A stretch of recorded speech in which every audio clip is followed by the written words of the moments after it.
It has all the markings of an episode of Succession, but it is playing out in real time in Silicon Valley. OpenAI's board has pushed out and now welcomed back founder and CEO Sam Altman, widely considered to be one of the founding fathers of AI.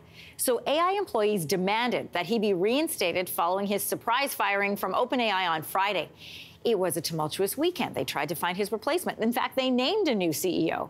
But in an agreement reached overnight, we now know this morning that Altman will be returning to the top job of CEO at OpenAI, making him that company's fourth CEO in 5 days. For the very latest, and to try and untangle some of this, we're joined this morning by Western University's Chief AI Officer, Mark Daly. Welcome.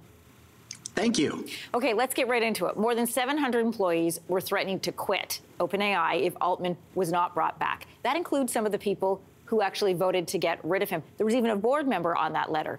So how did all of this impact OpenAI? Sam is back. It's been a very tumultuous weekend. My phone's been blowing up. Like you said, it's set for a Netflix documentary anytime soon. Yeah. And that board member you mentioned there, who then signed the letter request to bring Sam back, is Ilya Sutskever, who's also the chief scientist and co-founder. So it's even more complex than it looks on the face of it. And the other piece there, the employees were putting tension on the board to bring Sam back, which is a wonderful display of loyalty and camaraderie.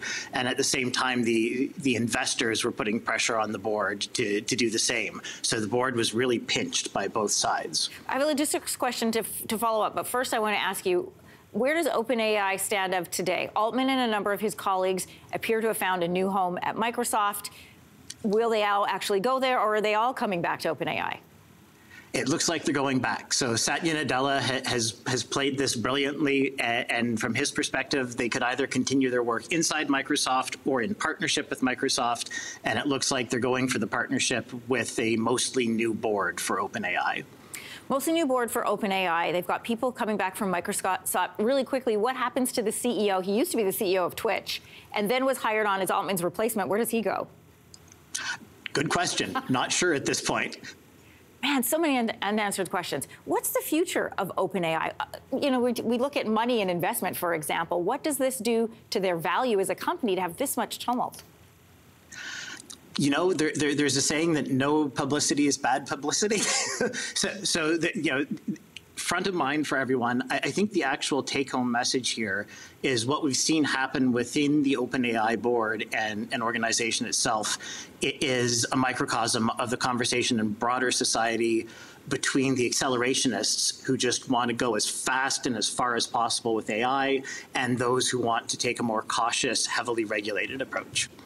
Okay, but Mark, this is what I want to ask you about. There are two words that keep coming up: safety and pushing ahead to the future. And here's what fascinates me about Altman, who at 38 years old seems to be playing both ends.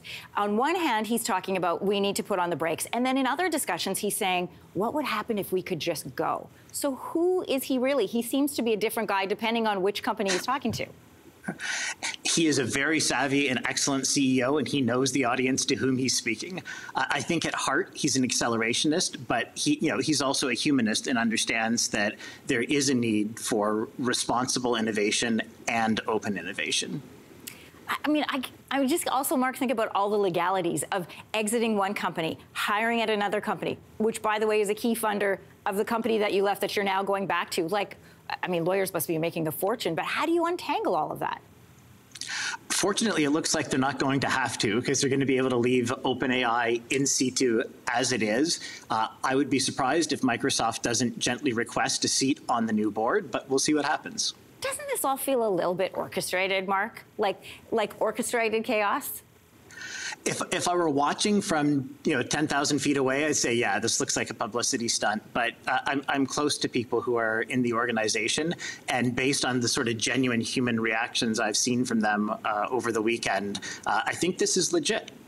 I think the one person smiling through all of this is Sam Altman. Thanks for joining us this morning, Mark. Thank you. Hey, thanks for watching. If you liked this, be sure to subscribe here, or you can check out more Your Morning videos right here.